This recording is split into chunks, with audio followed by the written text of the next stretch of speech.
नमस्कार, welcome to exam selection with प्रतिभा।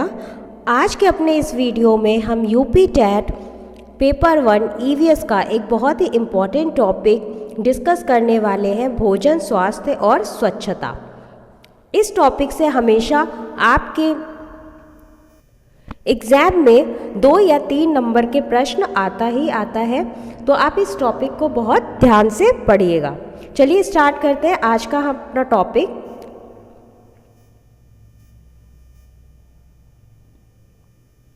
सबसे पहले हम जानेंगे कि भोजन किसे कहते हैं।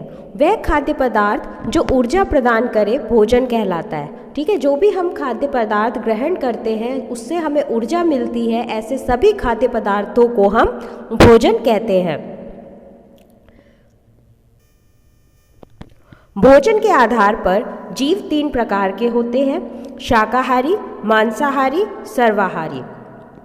शाकाहारी जीव वह जीव होते हैं जो अपने भोजन के लिए पेड़ पौधों पर निर्भर रहते हैं। मांसाहारी जीव वह जीव होते हैं जो अपने भोजन के लिए मांस पर निर्भर रहते हैं। और सर्वाहारी जीव वह जीव होते हैं जो मांस और पेड़ पौधों को सबको खाते हैं। तो ऐसे जीव क्या कहलाते हैं? सर्वाहारी जीव कहलाते हैं। हम जो भी भोजन खाते हैं जो हमें ऊर्जा देता है, उस ऊर्जा का स्थानांतरण यानी कि एनर्जी का ट्रांसफॉर्मेशन भी साथ साथ होता रहता है। एक जीव से दूसरे जीव में एनर्जी का ट्रांसफॉर्मेशन होता रहता है। इसको हम यहाँ से समझेंगे। आप देखिए, ये हमारा सूरज है, ठीक है। इस सूरज से क्या हुआ, जो ऊर्जा है, जो सूरज की एनर्जी है, वो कौन ग्रहण कर रहा है? वो पेड़ पौधे ग्रहण कर रहे हैं। पेड़ पौधे क्या है? पेड़ पौधे जो है वो हमारे उत्पादक हैं, इनको प्रोड्यूसर्स कहते हैं। तो ये जो प्रोड्यूसर्स हैं, जितने भी जीव हैं जो कि अपने खाने के लिए पेड़ पौधों पर निर्भर हैं, चाहे वो गाय हो, भैंस हो, बैल हो, हिरन है, रैबिट, खरगोश है, रैबिट है, तो ये सारे के सारे क्या है? वेजिटेरियंस है। और ये अपने खाने के लिए किस पर निर्भर है? पेड़ पौधों पर निर्भर है। तो जो पेड़ पौधों की एनर्जी थी, ऊर्जा थी, सूरज की ऊर्जा किसने ली? पेड़ पौधों ने ली। पेड़ पौधों की ऊर्जा किसने ले ली? वो जो हमारे पौधों पर, पेड़ पौधों पर निर्भर जीव हैं, उन्होंने ले ली। जैसे कि आपके इस चार्ट में दिखाया गया है, ग्रास हॉपर ने पेड़ पौधों से एनर्जी ली। अब इस ग्रास हॉपर को कौन खाएगा? इसको कौन खाता है? इसको मेंढक खाता है। और इस मेंढक को, जो इस ग्रास हॉपर में ऊर्जा थी, वो सारी की सारी ऊर्जा किसको ट्रांसफॉर्म हो गई? मेंढक को ट्रांसफॉर्म हो गई। अब क्या है नेक्स्ट? ये जो मेंढक है इसको सांप खाएगा। तो जो मेंढक के अंदर ऊर्जा थी वो किसको मिली? सांप को मिली। सांप को कौन खाएगा? सांप को बाज, ईगल ये सब खाएंगे। तो ये जो सांप की ऊर्जा थी वो ईगल में आ गई। ठीक है, इसी तरीके से क्या है, ऊर्जा का स्थानांतरण होता रहता है। तो ये जो ऊर्जा का स्थानांतरण है ये हमारे पर्यावरण के लिए बहुत ज़रूरी है। इसी तरीके से खाद्य श्रृंखला भी होती है। जैसे कि जो पेड़ पौधे हैं वो क्या है? वो हमारे उत्पादक है। और जो जीव इन पेड़ पौधों पर निर्भर है अपने भोजन के लिए, वो क्या है? प्राथमिक उपभोक्ता है। उन्हें क्या कहेंगे? प्राथमिक उपभोक्ता कहेंगे। और जो जीव प्राथमिक उपभोक्ताओं को खाएंगे, जो उनको अपना भोजन बनाएंगे, वो जीव क्या कहलाएंगे? द्वितीय उपभोक्ता कहलाएंगे, सेकेंडरी कंज्यूमर कहलाएंगे। तो इतनी सी बात क्लियर हो गई कि जो पर्यावरण है उसमें फ्लो ऑफ एनर्जी होती रहती है। और खाद्य श्रृंखला भी इसीलिए बनी है कि कोई भी जीव दूसरे जीव का भोजन है, एक जीव फिर अगले जीव का भोजन है। ये किस लिए है? ये हमारे पर्यावरण में संतुलन बनाए रखने के लिए है। अभी आगे हम एक और टॉपिक डिस्कस करेंगे जिसमें मैं आपको खाद्य श्रृंखला पूरा पढ़ाऊंगी। पिछली बार यूपी टेट 2018 में आप देखेंगे तो खाद्य श्रृंखला से एक क्वेश्चन आया था। सी टेट में भी हमेशा एक क्वेश्चन खाद्य श्रृंखला, फूड चेन या फूड वेब से हमेशा आता ही आता है। तो आप इस टॉपिक को बहुत अच्छे से पढ़ें, अच्छे से ध्यान दें। चलिए नेक्स्ट देखते हैं पेड़ पौधों के खाने योग्य भाग। जो भी हमारे पेड़ पौधे होते हैं हम उनको किस तरीके से इस्तेमाल करते हैं तो इसको हम जानेंगे। पेड़ पौधे जो होते हैं हम उनको पूरे का पूरा इस्तेमाल करते हैं, चाहे हम उन्हें अपने भोजन के रूप में इस्तेमाल कर रहे हों, दवाइयों के रूप में इस्तेमाल कर रहे हों या किसी अन्य चीज़ के लिए इस्तेमाल कर रहे हों, हम पेड़ पौधों का इस्तेमाल करते हैं। लेकिन अगर हम खाने की बात करें तो हम जड़ से लेकर पत्ती, फूल, बीज तक सब कुछ हम पेड़ पौधों का उपभोग करते हैं। अगर जड़ देखें तो जड़ में हम जड़ के एग्जाम्पल्स क्या होंगे? आलू, अदरक और हल्दी। तना हम कैसे खाते हैं? गाजर, मूली, चुकंदर और शकरकंद का। बीज के रूप में हम गेहूं, चावल, मक्का, चना, मटर को खाते हैं। पत्ता सरसों, पालक, मेथी का खाते हैं। और अगर फूल की बात करें तो फूल जो है हम केला, कचनार, सहजन, तोरी, कद्दू, इन सब के हम क्या खाते हैं? फूल खाते हैं। तो पेड़ों का जो हम उपयोग कर रहे हैं वो हम कैसे कर रहे हैं? पूरे का पूरा उपयोग कर रहे हैं। जड़ से लेकर उसके फल और बीज तक हम पेड़ों का इस्तेमाल करते हैं। अब क्या है बच्चों, जो भी हम खाना खाते हैं हर खाने में कोई ना कोई पोषक तत्व होता है। तो हमें किसी एक पर्टिकुलर भोजन से सारी चीज़ें नहीं मिल सकती। हमें अलग अलग भोजन से अलग अलग चीज़ें प्राप्त होती हैं। जैसे दालों से हमें प्रोटीन प्राप्त होता है, आलू से हमें कार्बोहाइड्रेट मिलता है, तेल, घी, मक्खन से हमें वसा प्राप्त होती है। इसी आधार पर भोजन में 8 आवश्यक पदार्थ होते हैं जिनको 8 श्रेणियों में बांटा गया है। पहला क्या है? पहला है हमारा कार्बोहाइड्रेट, प्रोटीन, फिर लिपिड, जल, न्यूक्लिक एसिड, खनिज, लवण, विटामिन, रेशे। ठीक है, ये 8 तत्व हैं जो हमारे भोजन के लिए बहुत आवश्यक तत्व है और इनको 8 श्रेणियों में बांटा गया है। अगला देखते हैं। ये तो थी हमारी 8 श्रेणियाँ जो आवश्यक तत्व के आधार पर बांटी गई थी। लेकिन पोषक पदार्थ के आधार पर, क्रियात्मक उपयोगिता के आधार पर भी भोजन को 4 श्रेणियों में बांटा गया है। पहली जो श्रेणी है वो है ईंधन पदार्थ या ऊर्जा उत्पादक। ये ऐसे पदार्थ होते हैं जो हमारे शरीर को क्या करते हैं? ऊर्जा प्रदान करते हैं। इनके ऑक्सीकरण से जैव क्रिया के लिए आवश्यक ऊर्जा प्राप्त की जाती है। और इसके एग्जाम्पल क्या है? इसके एग्जाम्पल होंगे कार्बोहाइड्रेट एवं वसा।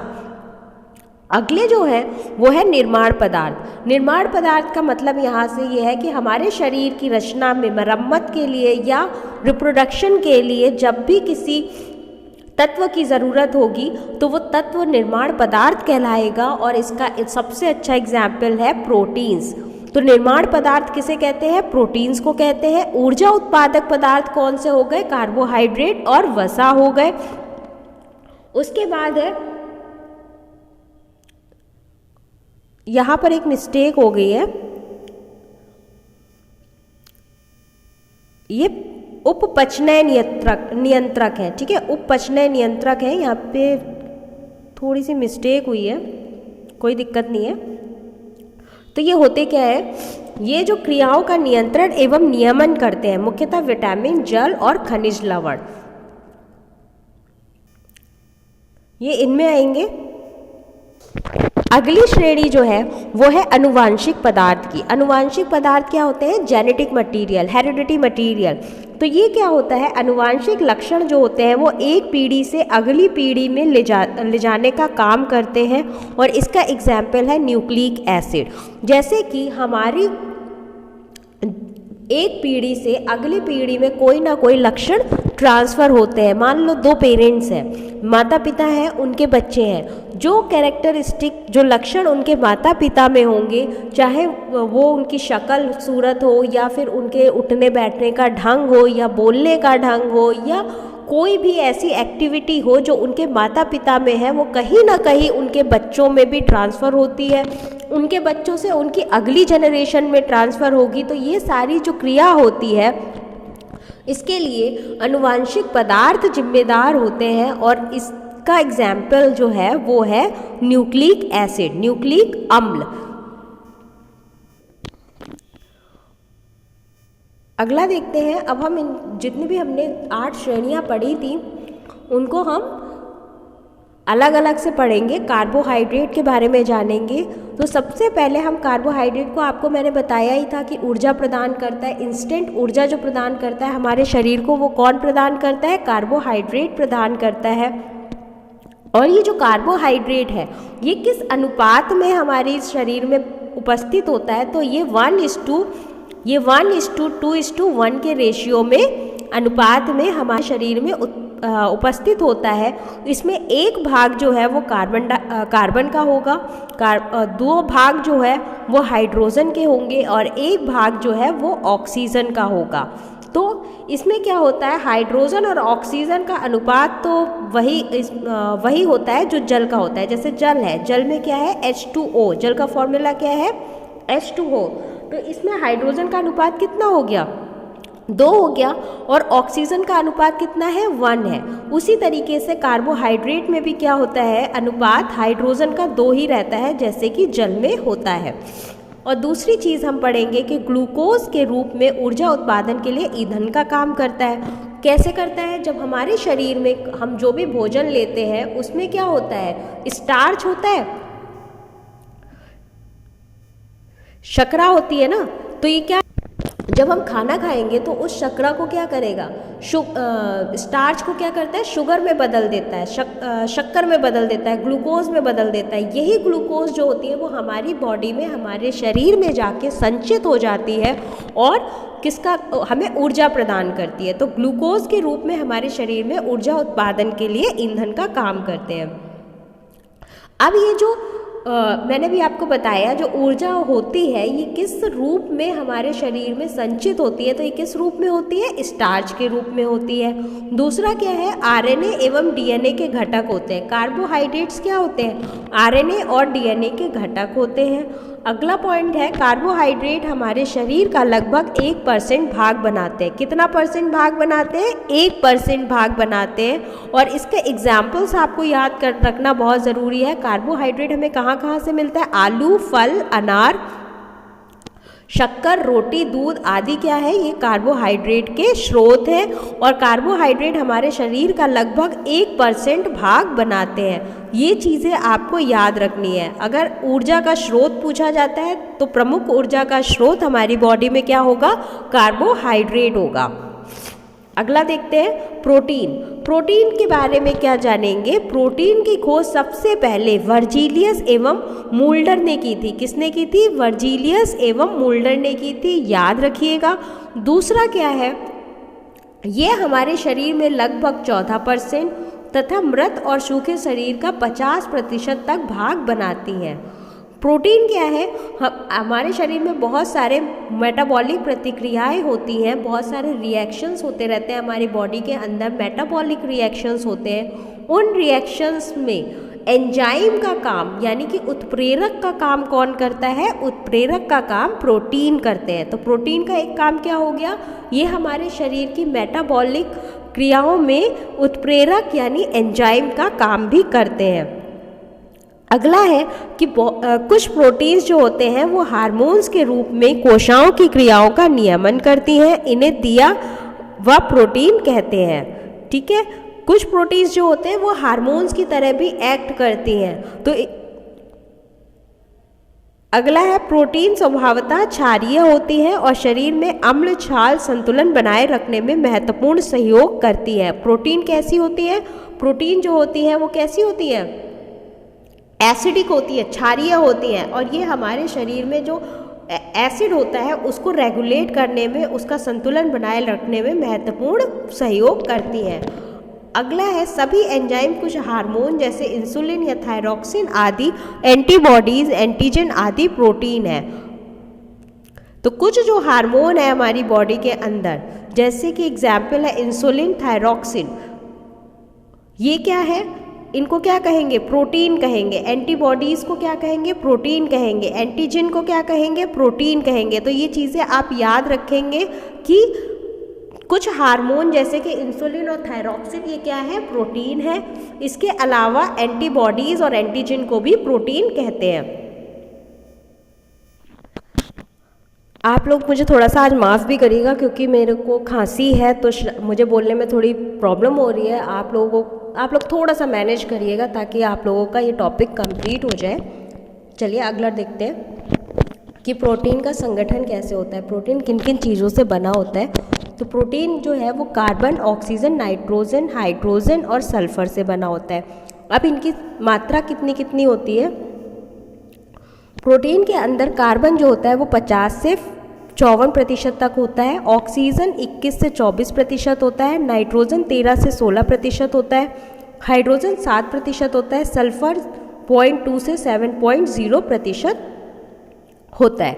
ठीक है, ये हो गई प्रोटीन संगठन की बात। ये आप बहुत अच्छे से याद रखिएगा कि प्रोटीन जो है वो कार्बन, ऑक्सीजन, नाइट्रोजन, हाइड्रोजन और सल्फर से मिलकर बना होता है।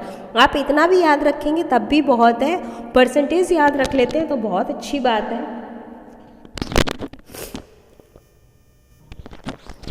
अगली हम बात करते हैं लिपिड तथा वसा के बारे में। लिपिड और वसा होते क्या है? हमारे भोजन के सारे तेलीय चर्बी युक्त अर्थात चिकनाई वाले घटक लिपिड्स होते हैं। ये कार्बोहाइड्रेट एवं ऑक्सीजन के यौगिक होते हैं, परंतु इनमें कार्बन तथा हाइड्रोजन की मात्रा बहुत अधिक तथा ऑक्सीजन की मात्रा कम होती है। लिपिड और फैट किससे मिलकर बने होते हैं? कार्बोहाइड्रेट और ऑक्सीजन से मिलकर बने होते हैं, लेकिन इनमें कार्बन और हाइड्रोजन की मात्रा जो होती है वो बहुत ज़्यादा होती है और ऑक्सीजन की मात्रा कम रहती है। लिपिड भी क्या है? ऊर्जा का स्रोत है। ये भी क्या है? इनकी जो सरल वसाएं होती हैं, सिंपल फैट जो होते हैं वो क्या करते हैं? ईंधन का काम करते हैं, ऊर्जा प्रदान करते हैं। इनका महत्व संचित भोजन के रूप में होता है। ये क्या करते हैं? लिपिड और वसा ये हमारी बॉडी में संचित रूप में रहते हैं, मतलब इकट्ठे रहते हैं। जब भी हमारी बॉडी को एनर्जी की ज़रूरत होती है तो यही संचित ऊर्जा हमारा शरीर इस्तेमाल करता है। अगला हो गया वसीय उत्तक, मुख्यतः ताप नियंत्रण और सुरक्षा में सहायक होते हैं। इसमें क्या, इसके कहने का मतलब क्या है? जो भी हमारे टिश्यू होते हैं, फैट टिश्यूज होते हैं, उनका काम क्या होता है? वो क्या करते हैं? हमारे शरीर के ताप नियंत्रण यानी बॉडी टेम्परेचर को कंट्रोल करते हैं और हमारे बॉडी की सुरक्षा में हेल्प करते हैं, सहायक होते हैं। वसा की अगर कमी हमारे शरीर में हो जाए तो हमारी शरीर त्वचा जो होती है वो रूखी होने लगती है और वजन कम होने लगता है। लेकिन और इससे क्या होता है? हमारे शरीर का विकास रुक जाता है। जब हमारे शरीर में वजन कम होगा, पोषण नहीं मिलेगा तो क्या होगा? शरीर का विकास ही तो कम हो जाएगा ना, तो विकास क्या होगा? रुक जाएगा। वसा की अधिकता से मोटापा होने लगता है। अगर यही फैट बहुत ज़्यादा हो जाए हमारे शरीर में तो क्या होगा? मोटापा होने लगेगा और उसके साथ साथ बहुत सारी बीमारियां भी हो जाएंगी, जैसे कि हाई बीपी, उच्च रक्तचाप की बीमारी हो जाएगी। और अगर उच्च रक्तचाप है तो आपको हृदय संबंधी बीमारी भी हो जाएगी। कोलेस्ट्रॉल भी बढ़ेगा। कोलेस्ट्रॉल बढ़ने से क्या होगा? आर्ट्रियोस्क्लेरोसिस नामक बीमारी हो जाती है, जिससे क्या होता है? हाई बीपी, उच्च रक्तचाप या हृदय घात यानी कि हार्ट अटैक की संभावना बढ़ जाती है। तो फैट और लिपिड्स जो है वो हमारी बॉडी के लिए बहुत ज़रूरी है, लेकिन एक लिमिटेड मात्रा में ज़रूरी है। अगर ये ज़्यादा हो जाए तो ये हमें फ़ायदा करने के बजाय क्या करने लगेंगे? नुकसान करने लगेंगे। अगला देखते हैं न्यूक्लिक एसिड। न्यूक्लिक एसिड के बारे में बात करें तो न्यूक्लिक एसिड क्या है? न्यूक्लिक एसिड के अंदर हमारे जितने भी आनुवांशिक पदार्थ होते हैं वो प्रेजेंट रहते हैं। ठीक है, आनुवांशिक लक्षण होते हैं। तो न्यूक्लिक एसिड क्या होता है? डीएनए होता है। डीएनए क्या है? डीएनए जो है वो हमारा आनुवांशिक पदार्थ ही तो है, जिसके अंदर हमारे सारा हेरिडिटी मटेरियल स्टोर रहता है। यही तो डीएनए होता है। तो डीएनए का काम क्या होता है कि एक जनरेशन से यानी एक पीढ़ी से दूसरी पीढ़ी तक सूचनाओं को लेके जाने का कार्य कौन करता है? डीएनए करते हैं। डीएनए जो होते हैं उन पे बहुत छोटे छोटे से जीन्स प्रेजेंट होते हैं और यही जीन्स जो होते हैं ये क्या होते हैं? ये सूचनाओं को एक जनरेशन से, एक पीढ़ी से दूसरी पीढ़ी में ले जाते हैं। कुछ जो न्यूक्लियोटाइड होते हैं, जैव ऊर्जा धारक, एटीपी को कुछ अन्य पदार्थों से मिलकर सह एंजाइमों तथा कुछ अंतःकोशिकीय संदेशवाहकों का कार्य करते हैं। अगला देखते हैं, जल के बारे में पढ़ते हैं। हम सबको पता है कि पृथ्वी पर क्या है, लगभग 3/4 भाग जल है और 1/4 भाग क्या है, स्थल है। अब सबसे पहले जो माना गया, अगर हम बहुत पुरानी बात करें तो सबसे पहले क्या माना गया, यूं ही नहीं कहते कि जल ही जीवन है। क्या है, जब रिसर्च की गई जीवन की उत्पत्ति को लेकर तो यही माना गया तो कि जो सबसे पहले जीव उत्पन्न हुए होंगे वो कहाँ उत्पन्न हुए होंगे, जल में उत्पन्न हुए होंगे। जीवन की उत्पत्ति के लिए जल क्या है, वो एक अनिवार्य घटक है। भार की बात करें तो जीव शरीर का 45 से 90% भाग जल होता है। मनुष्य का शरीर जो होगा, एक वयस्क मनुष्य के शरीर की बात करें तो 57% तक क्या होगा, वो उसमें पानी है, लेकिन शिशु में 75% भाग जो है वो पानी का होगा। एक दिन में हम कितना लीटर पानी पी लेते हैं, अनुमानित 2 लीटर पानी पीते हैं। ये सब तो बहुत नॉर्मल सी बातें हैं, आप सबको पता ही होंगी। ये इम्पॉर्टेंट है आपके लिए अगला पॉइंट कि यह प्रकृति का सबसे उत्तम घोलक यानी कि सॉल्वेंट होता है। जीव तंत्रों के अन्य अधिकांश पदार्थ इसी में घुले रहते हैं। अगला पॉइंट है, यह एक ऐसा आदर्श विसर्जन माध्यम होता है जिसमें कि खुले हुए अर्थात विलय पदार्थों के अणुओं को गति की पूर्ण स्वतंत्रता होती है। नेक्स्ट क्या है, जल जो है वो हमारे मेटाबॉलिक पदार्थ का काम भी करता है, यानी हमारे शरीर को सुचारू रूप से चलाने में काम करता है। अगर हम पानी कम पिएंगे तो हमें प्रॉब्लम होने लगती है, डिहाइड्रेशन होने लगता है, और भी पेट संबंधी समस्याएं हो जाती हैं, आपका बीपी लो हो सकता है, डिहाइड्रेशन हो जाता है। तो जल जो है वो हमारे शरीर के लिए बहुत ज़रूरी है। जल एक तो मेटाबॉलिक पदार्थ का काम करता है, दूसरा क्या करता है, भोजन पदार्थ के पाचन में भी हेल्प करता है, ये हमारे डाइजेशन में भी हेल्प करता है। और ये इम्पॉर्टेंट है कि जल का पीएच कितना होता है, तो जल का पीएच जो होता है वो 7 होता है, ये आप याद रखेंगे। जल का पीएच कितना होता है, 7 होता है।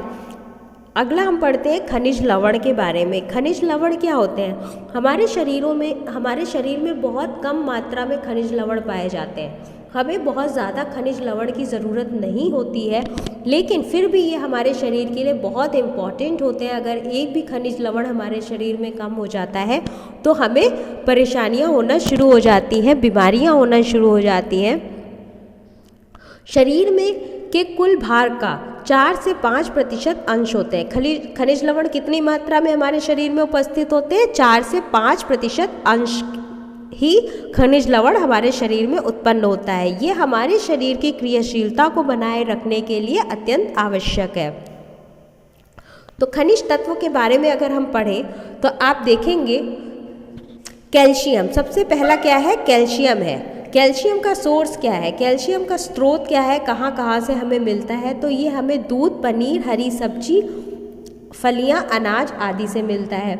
कैल्शियम का काम क्या है, ये हमारे शरीर में क्या हेल्प करता है, तो ये दांतों और हड्डियों की रचना करता है, रुधिर स्कंदन में हेल्प करता है, तंत्रिकाओं एवं पेशियों के कार्य में मदद करता है। अगर इसकी कमी हो जाए तो क्या होगा, इसकी कमी हो जाए तो सबसे पहले दांत और हड्डियां जो है वो कमज़ोर हो जाएंगी, शरीर की वृद्धि जो है वो रुक जाएगी। अगला जो है वो है फॉस्फोरस।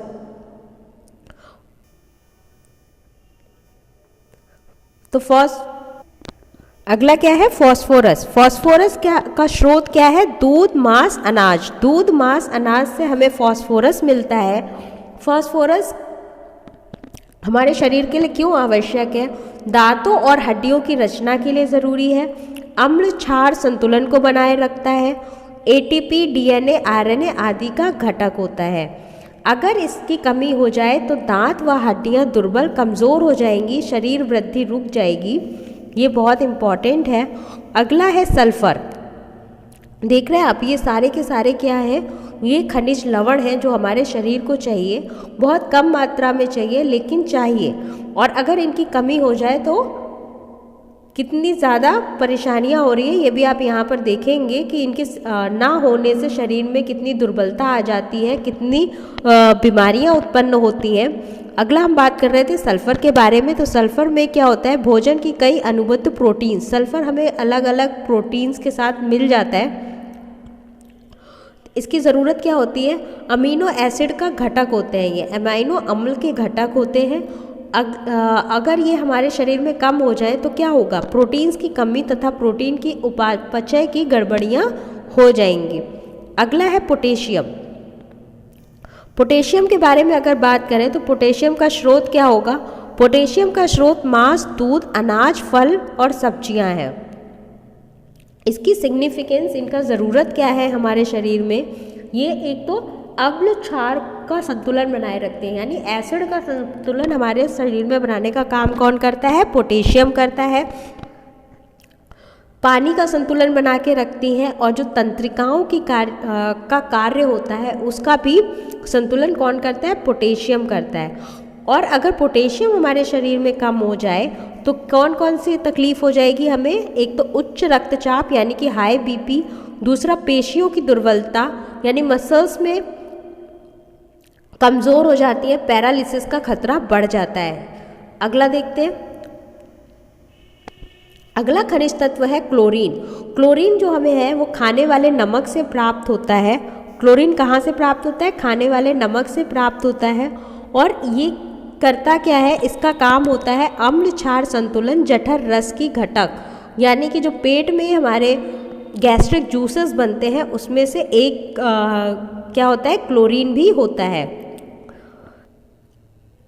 इसकी कमी से क्या होता है, अगर क्लोरीन हमारी बॉडी में कम हो जाए तो हमें भूख की कमी होगी और हमारी पेशियों में ऐंठन होगी। अगला है सोडियम। सोडियम जो है वो हमें खाने वाले नमक से मिल जाता है। इसका कार्य होता है अम्ल क्षार संतुलन, वही है कि एसिड को बैलेंस करेगा, वाटर को बैलेंस करेगा और जितनी भी तंत्रिकाओं का काम है उनको बैलेंस करेगा। इसकी कमी से उच्च रक्तचाप, भूख की कमी, पेशियों की ऐंठन हो जाती है। अगला है मैग्नीशियम। मैग्नीशियम हमें अनाज और हरी सब्जियों से प्राप्त होता है। इसका कार्य होता है ग्लाइकोलिसिस की तथा एटीपी पर आश्रित कई उपपचयी प्रतिक्रियाओं के एंजाइमों का सह घटक होता है ये। इसके अलावा और भी सूक्ष्म मात्रिक तत्व होते हैं, ट्रेस एलिमेंट्स होते हैं जो बहुत कम मात्रा में हमारी बॉडी को चाहिए होते हैं। वो कौन से होंगे, आयरन होगा, फ्लोरीन होगा, जिंक, कॉपर और मैग्नीज। ये हमारे शरीर को और भी कम मात्रा में चाहिए होते हैं। तो लोह जो है यानी कि आयरन, वो हमें किससे मिलता है, मांस, अंडे, फलियां, अनाज, हरी सब्जियां। ये हमारी बॉडी को कितना 20 mg की ज़रूरत होती है। और इसका काम क्या होता है, हीमोग्लोबिन तथा साइटोक्रोम एंजाइमों का घटक होता है। अगर इनकी कमी हो जाए तो हीमोग्लोबिन की कमी से क्या होता है, रक्त संबंधी बीमारियां हो जाती हैं और शरीर का सुरक्षा तंत्र यानी कि इम्यूनिटी जो है वो कम हो जाएगी। अगला है जिंक। जिंक का जो स्रोत है, जिंक का स्रोत क्या है, अनाज, दूध, अंडे, मांस, समुद्री भोजन, ये जिंक के स्रोत हैं। जिंक का काम क्या होता है, ये जल अपघटन अर्थात जो कि हमारे पाचन में एंजाइम काम करते हैं। लगभग 80 एंजाइम जो है वो हमारी पाचन क्रिया में अपना भाग देते हैं।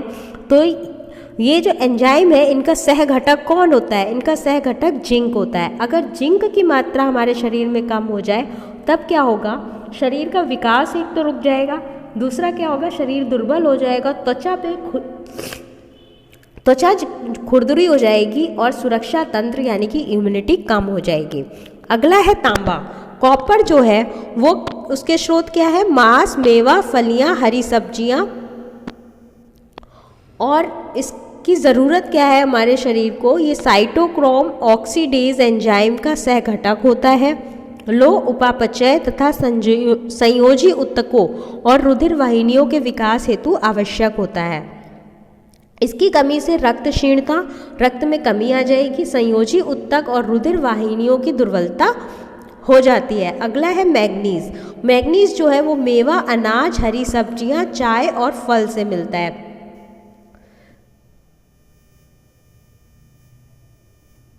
मैग्नीज का काम क्या है? यूरिया संश्लेषण तथा फॉस्फेट समूह के स्थानांतरण से संबंधित प्रतिक्रियाओं के कुछ एंजाइमों का सहायक होता है ये, और इसकी कमी से उपास्थि, अस्थि तथा संयोजी ऊतकों की वृद्धि में अनियमितता हो जाती है। अगला हम बात करते हैं विटामिन की। विटामिन की खोज किसने की थी? लूनी ने की थी। ये आप याद रखना, विटामिन की खोज किसने की थी? लूनी ने की थी। विटामिन क्या है? अन्य पदार्थों से कुछ सरल कार्बनिक यौगिक होते हैं। विटामिन क्या होते हैं? कार्बनिक यौगिक होते हैं। शरीर में इनकी संख्या बहुत कम होती है। इनकी अधिकांश मात्रा का मूत्र के साथ उत्सर्जन होता रहता है। यानी हमारे शरीर में जो भी विटामिन गया है, जितना हमारे शरीर को चाहिए, हमारे शरीर को विटामिन बहुत कम मात्रा में चाहिए होता है, तो जितना भी विटामिन हमारे शरीर को चाहिए वो हमारी बॉडी कंज्यूम कर लेती है, और जो एक्स्ट्रा विटामिन होता है वो हमारे शरीर से यूरिन से बाहर निकल जाता है। अगला क्या है? जीवों में लगभग 20 प्रकार के विटामिन का पता चला है। जीवों में कितने प्रकार के विटामिन का पता चला है? 20 प्रकार के पता चला है, जो हमारे भोजन के लिए आवश्यक होते हैं। और इसी आधार पर प्रोटीन जो है वो दो तरीके के होते हैं। एक होता है जल में घुलनशील प्रोटीन, कैसा होगा? जल में घुलनशील प्रोटीन, और दूसरा क्या होगा? वसा में घुलनशील प्रोटीन। एक प्रोटीन जो है वो जल में घुलेंगे और दूसरे प्रोटीन जो है वसा में घुलेंगे।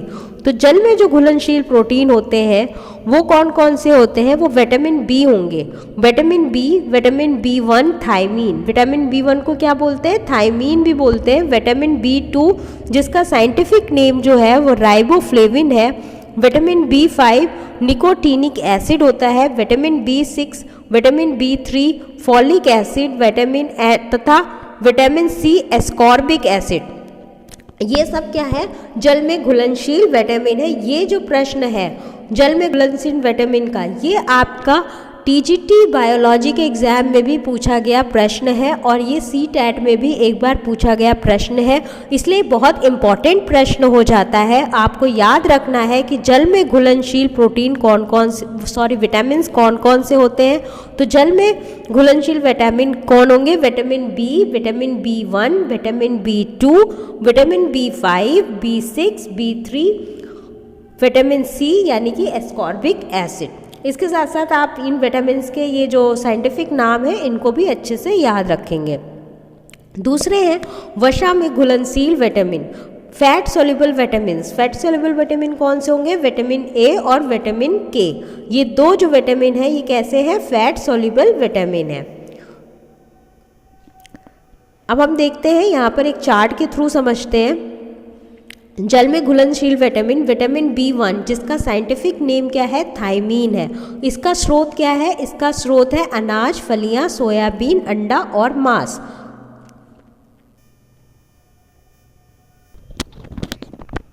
इसका काम क्या होता है? इसका काम होता है कार्बोहाइड्रेट एवं वसा उपचयी प्रतिक्रियाओं के सह एंजाइमों के घटक होते हैं। आपको इम्पॉर्टेंट क्या है? याद रखना है कि विटामिन B1 की कमी से बेरी रोग होता है। रोगों से संबंधित प्रश्न भी पूछे जाते हैं कि कौन से विटामिन की कमी से विटामिन, इसलिए बहुत इंपॉर्टेंट है। एक तो आपको इसके खोजकर्ता याद रखने हैं जो कि लूनी है। दूसरा आपको हर विटामिन का साइंटिफिक नेम याद रखना है, ये भी आपसे पूछा जा सकता है। जैसे विटामिन B1 का होता है थायमीन, और उनकी कमी से होने वाले रोग आपको याद रखने हैं। तो विटामिन B1 थायमीन से होने वाला रोग कौन सा है? बेरी रोग है। अगला है विटामिन B2 राइबोफ्लेविन।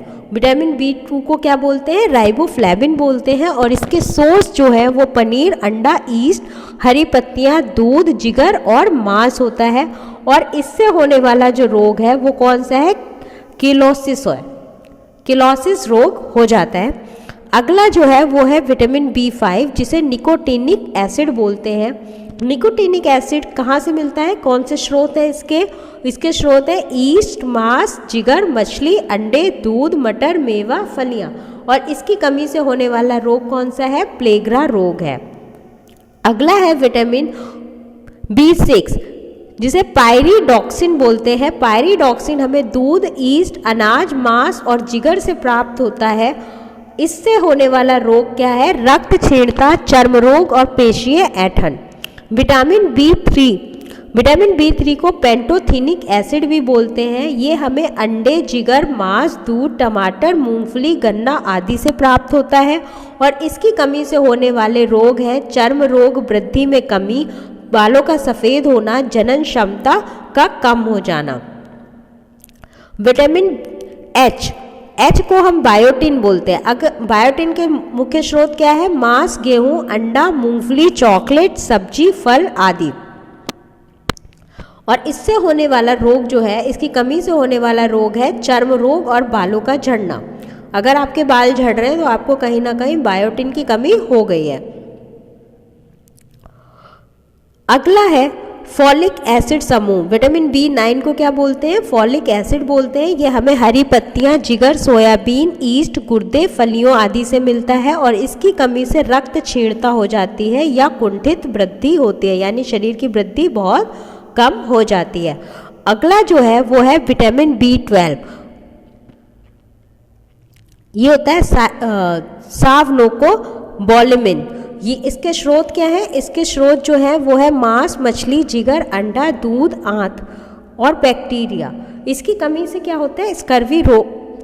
इसकी कमी से क्या हो जाता है? रक्त क्षीणता हो जाती है, तंत्र की गड़बड़ियाँ हो जाती हैं। अगला है विटामिन सी। विटामिन सी का साइंटिफिक नेम होता है एस्कॉर्बिक एसिड, जो कि हमें नींबू, संतरा, जितने भी ये खट्टे फल होते हैं इनसे एस्कॉर्बिक एसिड मिलता है। और इसकी कमी से होने वाला रोग होता है स्कर्वी रोग। अब हम बात करते हैं वसा में घुलनशील विटामिन की। तो वसा में घुलनशील विटामिन है विटामिन ए। विटामिन ए का जो साइंटिफिक नेम है वो है रेटिनॉल। रेटिनॉल क्या होता है? ये हमारे आँखों के लिए बहुत अच्छा होता है, दृष्टि रेखाओं का संश्लेषण करता है। और इसकी कमी से क्या होता है? हमें रतौंधी हो सकती है। अगर विटामिन ए की कमी हमारे शरीर में हो जाए तो हमें त्वचा की कोशिकाओं का सल्की हो जाना, कॉर्निया और रतौंधी जैसे रोग होते हैं। विटामिन डी का साइंटिफिक नेम है कैल्सीफेरॉल। और इसके स्रोत क्या है? इसके स्रोत है मक्खन, जिगर, मछली का तेल, गुर्दा, अंडे, त्वचा और ईस्ट। और विटामिन डी हमें सूर्य प्रकाश से भी मिलता है। इसमें क्या होता है? ये हड्डियां और दांतों को मजबूत बनाता है। अगर विटामिन डी कैल्सीफेरॉल की कमी हो जाए तो सूखा रोग या ऑस्टियोमेलेसिया रोग होता है। अगला है विटामिन ई। विटामिन ई का साइंटिफिक नेम है टोकोफेरॉल। टोकोफेरॉल हमें कहाँ से प्राप्त होता है? तेल, गेहूं, अंडों की जर्दी, सोयाबीन से प्राप्त होता है। इसकी कमी से होने वाले रोग जो है वो है जनन क्षमता की कमी, जननांग तथा पेशियों का कमज़ोर हो जाना। फिर है आपका विटामिन के।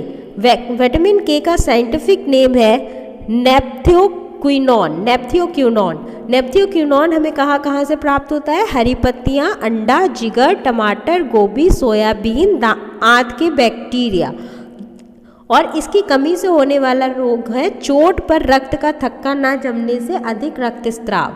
अगर विटामिन के की कमी हमारे शरीर में हो जाती है तो क्या होगा? अगर हमारे शरीर में कहीं चोट लग गई है तो खून को जो जमाने का काम करता है, खून को रोकने का, जैसे ही चोट लगी आप देखते हो ना थोड़ी देर बाद खून जमना शुरू हो जाता है, वो किसकी वजह से होता है? विटामिन के की वजह से होता है। अगर विटामिन के आपकी बॉडी से कम हो गया है तो आपकी बॉडी में क्या होगा? चोट लगने पर रक्त का जो जमाव है वो नहीं हो पाएगा। हम अपने 8वें तत्व की बात करते हैं रेशे यानी फाइब्रस फूड। जो हमारे रेशे होते हैं हमारे भोजन के महत्वपूर्ण अंग हैं। ये हमारी आहार नाल की सफाई के लिए, एंजाइम क्रिया को सतह प्रदान करने के लिए, आसानी से मल निष्कासन के लिए विशेष रूप से महत्वपूर्ण है।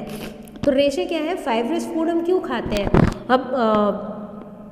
हमको डॉक्टर क्यों कहता है कि बहुत सारा सैलेड खाओ, आप ऐसा खाना खाओ जिसमें फाइबर हो, फ्रूट्स का जूस मत पियो, फ्रूट को आप पूरे का पूरा खाओ ताकि फाइबर आपके पेट में जाए। वो इसीलिए कहते हैं, इससे क्या होता है जो हमारी आहार नाल होती है यानी इंटेस्टाइन होती है वो कैसी हो जो आहार नाल होती है वो क्या है? साफ रहती है। और उस पर क्या होता है? एंजाइम के लिए एक अच्छा सरफेस प्रदान करती है जिससे कि एंजाइम्स उस सतह पर अच्छे से काम कर सके और मल का निष्कासन अच्छे से हमारे शरीर से हो सके। अब संगठक के आधार पर रेशों को दो प्रकार में बांटा जा सकता है। कौन कौन से प्रकार के? इसमें भी यही है कि रेशे जो होते हैं, एक प्रकार के रेशे कैसे होते हैं, पानी में घुलनशील रेशे होते हैं, और दूसरे जो होते हैं वो पानी में अघुलनशील रेशे होते हैं। पानी में घुलनशील रेशे जो होंगे उनके एग्जाम्पल है म्यूसिलेज, पैक्टिन तथा गम। म्यूसिलेज, पैक्टिन तथा गम। पानी में अघुलनशील रेशे जो है वो हेमी सेल्यूलोज होंगे, सेल्यूलोज और लिग्निन। इसके 3 एग्जाम्पल आप याद रखेंगे। अगर रेशों की अधिकता वाला भोजन रक्त में ग्लूकोज की मात्रा को कम कर देता है तो आंतों में पॉलिप बनने की संभावना कम हो जाती है। ठीक है, रेशे हमारे भोजन के लिए क्यों ज़रूरी है?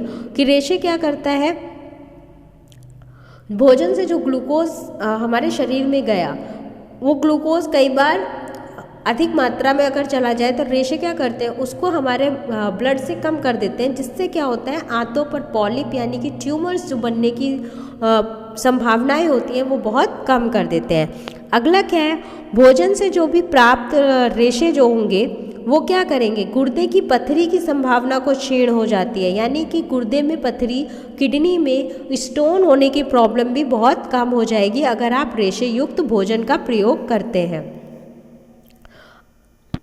अगला रेशा क्यों इम्पॉर्टेंट है हमारे लिए, भोजन में रेशे की उपस्थिति से कोलेस्ट्रॉल की का स्तर कम करती है। क्या करती है, कोलेस्ट्रॉल का स्तर भी कम कर देती है। दूसरा क्या है, ये पानी के अवशोषण की क्षमता रेशों से अपने वजन से 15 गुना ज़्यादा होती है, यानी हमारी बॉडी के अंदर जो रेशे हैं वो अपने वजन से 15 गुना ज़्यादा पानी अवशोषित कर लेंगे, जिसके वजह से क्या होगा, मल में जल की मात्रा अधिक रहती है, जिससे कब्ज की शिकायत नहीं हो पाती। अब इसके मुख्य स्रोत की बात करें कि रेशे हमें कहाँ से मिलते हैं, मुख्य स्रोत क्या है, तो मुख्य स्रोत जो है वो है सलाद, अनाज, सब्जियां एवं दलियां।